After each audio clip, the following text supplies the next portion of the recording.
Attention, le contenu de cette vidéo peut heurter la sensibilité des plus jeunes, vous êtes prévenus. N'ayez pas peur de laisser un pouce bleu, d'activer les notifications et de vous abonner si ce n'est pas déjà fait.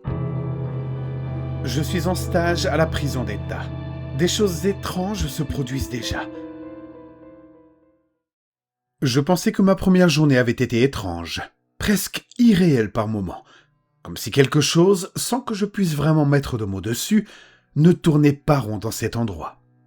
Je n'avais pourtant aucune idée, absolument aucune, de ce qui m'attendait le lendemain, ni à quel point cette impression allait se transformer en une certitude froide et oppressante. La deuxième matinée a commencé par un détail insignifiant en apparence, un détail si subtil que je ne l'ai compris que bien plus tard, lorsque tout a commencé à s'assembler dans mon esprit. Le silence. Un silence encore plus profond, plus lourd, plus étouffant que celui de la veille, comme si l'air lui-même avait été vidé de tout bruit et de toute vie. Un silence organisé, presque intentionnel, comme si quelqu'un ou quelque chose avait décidé que plus aucun son ne devait exister entre ces murs. En entrant dans le bâtiment, j'ai immédiatement ressenti ce malaise me serrer la poitrine. Une sensation diffuse mais persistante, et j'ai remarqué que les gardiens, habituellement bruyants et désinvoltes, ne parlaient pas entre eux, pas même à voix basse. Pas un mot, pas un regard échangé. Ils se contentaient de marcher dans les couloirs, mécaniquement, leurs pas résonnant de façon anormalement régulière sur le sol froid, comme si chaque mouvement avait été répété des milliers de fois jusqu'à en perdre toute spontanéité, toute humanité. Leurs yeux, eux, étaient vides, vitreux, fixés droit devant eux sans jamais réellement se poser sur quelque chose de précis, comme s'ils avaient passé la nuit entière à contempler un mur dans l'obscurité, sans cligner des paupières, sans penser, sans exister. Plus je les observais, plus un frisson me parcourait l'échine, car aucun d'eux ne semblait remarquer ma présence, comme si j'étais devenu invisible. Ou pire, comme si je n'étais déjà vraiment plus là. J'ai alors décidé de me diriger vers le bureau de mon responsable, en essayant de me convaincre que tout cela avait une explication logique, rationnelle, même si chaque pas que je faisais dans ce couloir silencieux me donnait l'impression de m'enfoncer un peu plus dans quelque chose que je ne comprenais pas. Arrivé devant sa porte, j'ai remarqué qu'elle était légèrement entr'ouverte, oscillant presque imperceptiblement, comme si un courant d'air inexistant la faisait bouger. À l'intérieur, mon responsable n'était pas seul. Un homme se tenait debout dans un coin de la pièce, face au mur, complètement immobile, comme figé dans une position qu'il aurait maintenue pendant des heures, voire des jours, sans jamais bouger d'un millimètre. Sa présence seule suffisait à rendre l'air plus lourd, presque irrespirable, et quelque chose dans sa posture, trop rigide et trop parfaite, donnait l'impression qu'il n'était pas simplement en train de se tenir debout, mais qu'il attendait. Sa combinaison noire, autrefois uniforme et fonctionnelle, était désormais entièrement couverte de symboles tracés à la main, superposés les uns sur les autres dans un chaos visuel dérangeant. Des spirales serrées, des cercles incomplets, des yeux stylisés qui semblaient me fixer peu importe l'angle. Certains de ces symboles avaient été dessinés à la hâte avec un marqueur noir, encore légèrement brillant sous la lumière froide du néon. D'autres avaient été tracés avec quelque chose de plus sombre, de plus épais, peut-être du sang séché et craquelé, incrusté dans le tissu comme une seconde peau. « Oh, tu es là !» dit mon responsable d'un ton étrangement enjoué, presque déplacé compte tenu de la scène, comme s'il accueillait un invité dans un bureau parfaitement normal. Puis, il claqua des doigts, un geste sec qui résonna dans la pièce avec une netteté presque violente. L'homme dans le coin se retourna d'un seul coup, sans la moindre transition, comme si son corps n'avait pas eu besoin de muscles pour bouger, comme si quelque chose d'extérieur avait simplement décidé de le repositionner face à moi. Ses yeux étaient entièrement révulsés, ne laissant apparaître qu'un blanc laiteux et inquiétant, dépourvu de toute humanité. Sa bouche, quant à elle, était étirée dans un sourire grotesque, beaucoup trop large, beaucoup trop tendu, au point que la peau autour de ses lèvres semblait prête à se fissurer, à se déchirer à tout instant. « Voici Elias !» dit mon responsable avec une fierté mal dissimulée, comme s'il présentait une réussite personnelle. « Il fait partie du programme spécial du Dr Kendrick. » Le détenu Elias s'avança vers moi, lentement, avec une démarche anormale, ses pieds traînant sur le sol dans un mouvement lourd et irrégulier, comme s'il n'avait pas complètement le contrôle de son propre corps. Chaque pas produisait un bruit humide, visqueux, presque organique, comme si ses semelles étaient imbibées de quelque chose qui n'aurait jamais dû se trouver là. Lorsqu'il s'arrêta à quelques centimètres de moi, je sentis immédiatement la chaleur de son souffle, irrégulier et saccadé, se déposer sur mon visage, chargé d'une odeur métallique insoutenable, mélange de sang, de rouille et de quelque chose de plus ancien, de plus profond. Puis il murmura, d'une voix rauque, cassée, presque enfantine dans son intonation, mais totalement inhumaine dans son essence. « Elle t'a déjà vu. Elle t'a choisi. » Un frisson violent me traversa, et je reculai instinctivement, mon corps réagissant avant même que mon esprit ne puisse comprendre ce qui venait d'être dit. Mais avant que je puisse m'éloigner davantage, mon responsable posa une main sur mon épaule, une pression ferme, presque possessive, qui me cloua sur place. « Ne t'inquiète pas, il plaisante !» Son sourire s'étira alors lentement sur son visage, beaucoup trop large, beaucoup trop rigide. Un sourire qui n'avait rien de rassurant. Un sourire qui semblait cacher quelque chose de bien pire. Plus tard dans la journée, alors que je tentais encore de donner un sens à tout ce que j'avais vu depuis le matin, mon responsable m'a demandé avec un calme presque dérangeant d'apporter une pile de dossiers au sous-sol. Le simple fait qu'il mentionne un sous-sol m'a figé un instant, car je ne savais même pas que la prison en possédait un, et quelque chose dans sa manière de le dire, trop naturelle, trop évidente, m'a donné l'impression que c'était moi qui n'étais pas censé être au courant. Je n'ai rien répondu, j'ai simplement pris les dossiers. L'ascenseur, situé au bord d'un couloir que je n'avais jamais encore emprunté, semblait plus ancien que le reste du bâtiment, avec ses portes métalliques ternies et son panneau de contrôle jauni par le temps.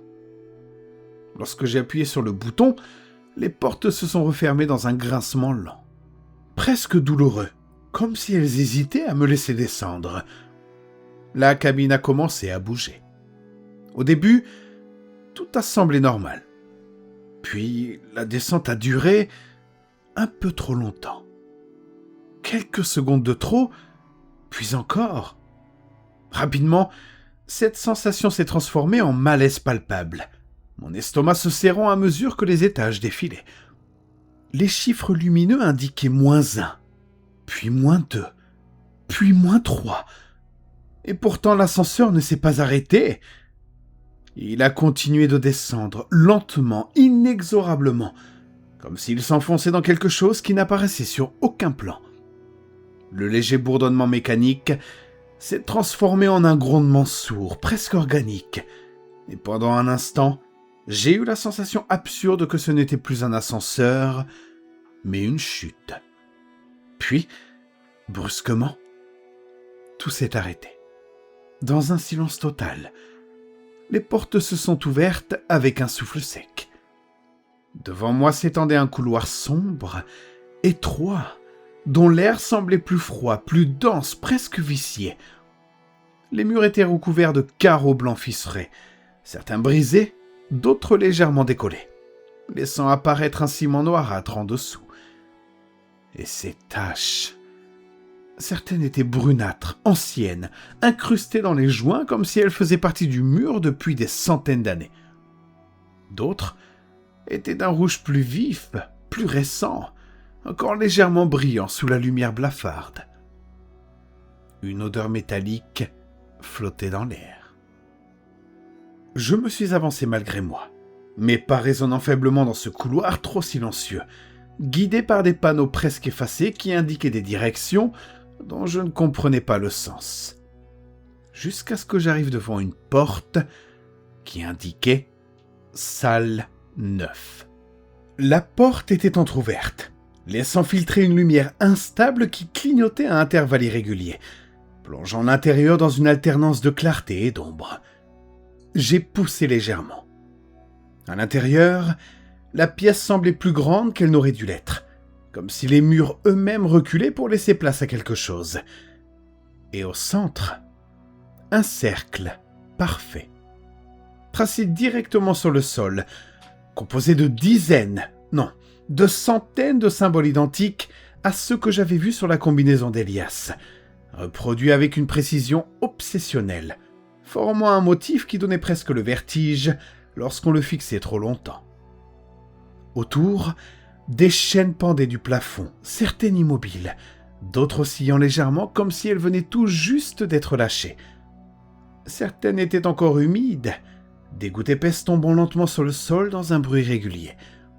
D'autres portaient des lambeaux accrochés à leurs maillons, du tissu déchiré, ou quelque chose qui ressemblait dangereusement à de la peau. Mon souffle s'est bloqué. J'ai fait un pas en arrière, et c'est là que j'ai entendu une voix derrière moi, basse, tremblante, presque brisée. « Tu ne devrais pas être ici. » Je me suis retourné brusquement. Dans l'ombre du couloir, le jeune détenu de la cafétéria, celui qui avait écrit « Help » dans sa purée avec une précision désespérée, se tenait là, à moitié dissimulé, comme s'il avait peur d'être vu. Ses yeux étaient rouges, gonflés, creusés par la fatigue et la terreur, comme s'il n'avait pas dormi depuis des jours. Ou qu'il avait vu quelque chose qu'aucun être humain n'était censé voir.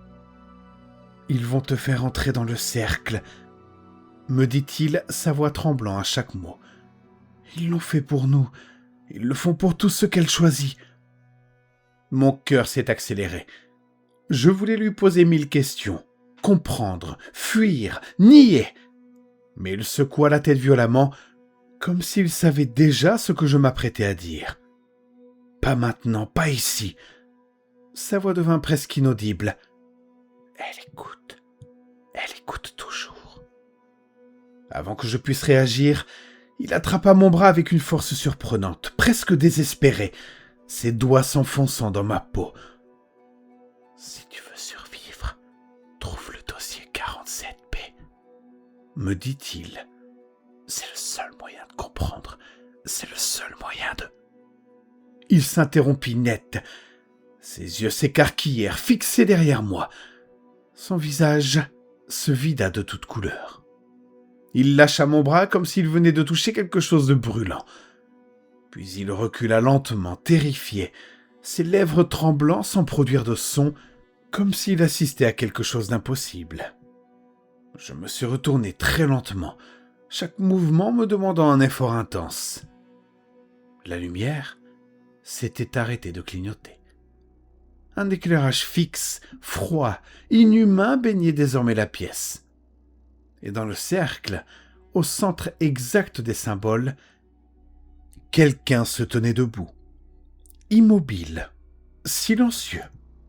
Quelqu'un que je n'avais pas entendu entrer, quelqu'un qui n'était pas là quelques secondes plus tôt. Une femme, grande, droite, parfaitement immobile, comme une statue vivante. Ses cheveux gris tombaient en mèches épaisses et désordonnées sur ses épaules, encadrant un visage d'une pâleur irréelle. Ses yeux étaient entièrement noirs, sans la moindre trace de blanc, comme deux trous ouverts sur quelque chose d'infini. Et elle souriait, un sourire beaucoup trop large, beaucoup trop inhumain. « Bonjour, stagiaire », dit-elle d'une voix douce, presque bienveillante. Une voix qui n'avait absolument rien à faire dans un endroit comme celui-ci. Mon sang s'est glacé, car j'avais reconnu la docteure Kendrick. Elle fit un pas vers moi, lentement, avec une précision presque irréelle. Comme si chacun de ses mouvements était parfaitement calculé, parfaitement maîtrisé, sans la moindre hésitation et sans la moindre imperfection.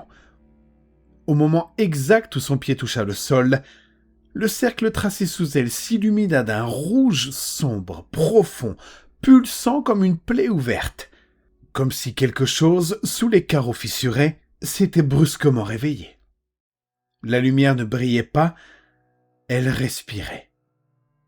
Une lueur organique, vivante, qui se propageait le long des symboles, les faisant apparaître un à un dans un ordre précis, comme une incantation silencieuse en train de s'écrire sous mes yeux.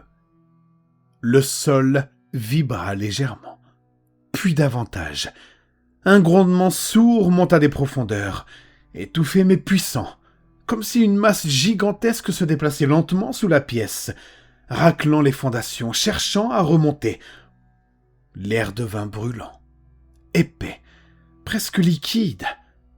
Derrière moi, le jeune détenu hurla, sa voix se brisant sous la panique. « Ne la regarde pas dans les yeux !» Mais ces mots se noyèrent dans le bourdonnement qui envahissait déjà mes oreilles. Un son grave et continu qui écrasait toutes mes pensées, toute ma volonté. Il était trop tard. Mes yeux étaient déjà fixés sur elle, sur ses pupilles inexistantes, sur ces abîmes noirs qui semblaient s'ouvrir, s'élargir, m'aspirer. Le monde autour de moi se mit à se déformer. Les murs se tordirent comme faits de chair molle. Les chaînes au plafond se mirent à trembler violemment, s'entrechoquant dans un vacarme métallique assourdissant. Les symboles au sort commencèrent à tourner lentement, comme si le cercle lui-même était devenu une spirale sans fin. Et son sourire s'élargissait encore, toujours plus, jusqu'à ce qu'il dépasse les limites du possible. Une douleur fulgurante traversa alors mon crâne. Des images ou des souvenirs envahirent mon esprit sans prévenir. Des corps empilés dans l'obscurité, des mains qui grattent sous la surface du sol, des voix murmurant mon nom dans une langue que je n'avais jamais apprise, mais que je comprenais parfaitement. Et ce regard, toujours ce regard. « Tu vois maintenant » murmura-t-elle, sa voix résonnant directement dans ma tête, sans passer par mes oreilles. « Tu fais partie de nous. » Je voulus crier, bouger, même fermer les yeux, mais mon corps ne m'obéissait plus. Quelque chose s'est introduit et glissé sous ma peau. Quelque chose est entré. Puis, tout devint noir.